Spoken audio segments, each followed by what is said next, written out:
Final ever show, MG.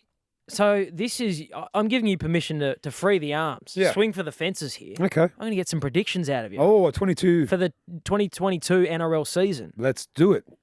Who wins? What's the grand final and who wins? Penrith go back to back. You know they do. In 4 years, he has never tipped against the Panthers. And I won't. In any format. Especially if my son's playing for them. You've got a conflict of interest now. He mightn't play first grade, but I think they're going to play the Roosters in the grand final. The Roosters? I think they're going to bounce back with a vengeance. Yeah. That would be incredible. I think they're going to bounce back, and these young guys like Suwali and Walker are going to go next level. And take a leap.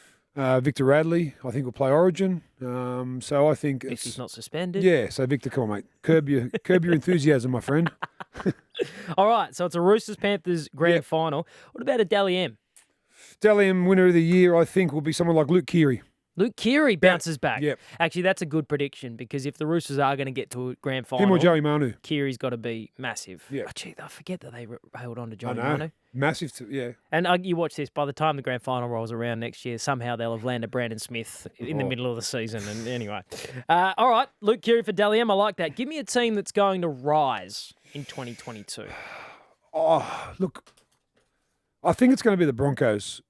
I think the Broncos and the Dragons. Everyone's discounting the Dragons. I think they're going to. They'll make the 8. That's my bold prediction for the year. Bold prediction: Dragons to make the 8. Yeah, Dragons to make the 8 against all the odds. Against the Hooks Moneyball scenario is going to work. I think Moneyball works. But I think the Broncos are going to have a stellar year as well. And Kevy Walter's name won't be mentioned once about being sacked.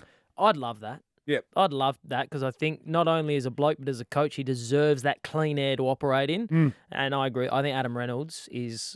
I think the South fans are going to realise. They already love the bloke. He's a legend of the club, but they're going to realise just how special he was. With what he can do for the Broncos. Exactly what they year. needed. Yep. What about a team? And we've never trended too negative on this show. But what about a team that might slip a little bit? Well, they made the 8 this year, the Newcastle Knights, but all the innuendo and rumour of Kalen Ponga maybe going to the Dolphins and Mitchell Pearce leaving.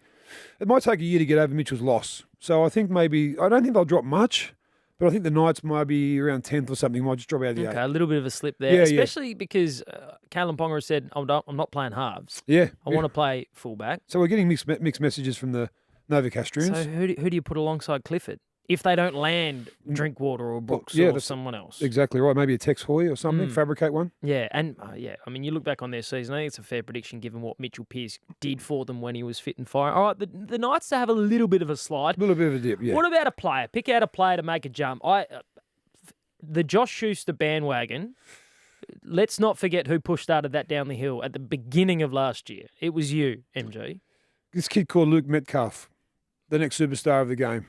The Warriors have got him, and the Warriors, again, this word agitate, are trying and agitate an early release from the Sharkies, and rightly so. The Sharkies don't want to lose him because this kid, I think, is the next superstar. I think he will be fantastic for the Sharks. He'll be a regular first grader, and the Warriors will say, thank God he's a bit like the Dogs did with Matt Burton. They'll say, thank God we've got him. Yeah, and probably got him for unders too. Big time. I'll throw in the Sharkies in there. After speaking to Wade Graham on the show yesterday, I completely forgot about Cam McInnes. Yeah. And you talk about Finucane and Hines and Cam McInnes. He's had 12 months off. He's going to be itching. Wade Graham. Yeah. Wade Graham, I think people forget just how bloody good that bloke is. One of the best second rows in the game. On the paddock. Can you give me Luke Metcalf, you've declared him. I like it. Is there someone you think might be in Freddie's frame this year for the Blues? There's 2 second rows that I love. Callum Matungi from South Sydney, Utoika Manu, and I think Matt Burton will be a regular in Origin this year as well. Matt Burton fighting for a centre spot. Yeah, I think he'll be in the centres. Oh, I tell you what, I'm just thinking, you got don't forget Latrell's back. Latrell, Turbo, Teddy, the Fox, the strike power. He might be the 14, Matty Burton. Great 14. Great 14. Or don't forget Luke Keary as well. Oh. Come on, Freddie. 3-0, baby. 3-0. 3-0. New South Wales. How good.